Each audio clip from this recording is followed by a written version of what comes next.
Ako si sa dostala do tímu pacientských poradcov Nie rakovine?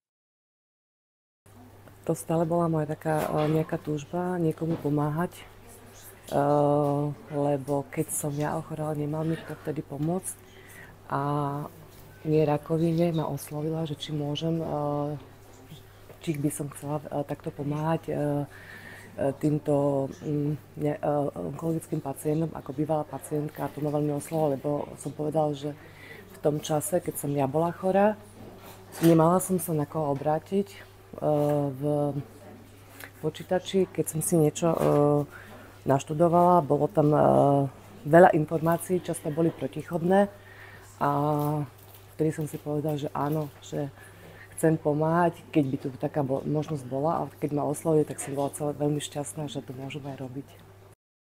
Čo najviac zaujíma onkologických pacientov, ktorí navštívia pacientskú poradňu Nie rakovine?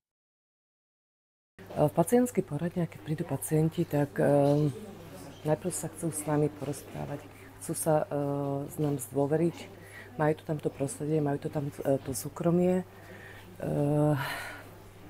Poskytneme im všetky informácie, aj čo sa týka peňažnej kompenzácie, na čo majú nárok.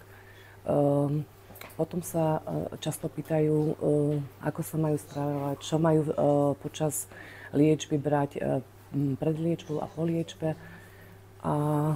Ale hlavne ide im o to, že by sa tam mohli zdôveriť, častokrát aj vyplakať a aj to objatie ponúkneme, keď je to možné, keď si niekto to praje.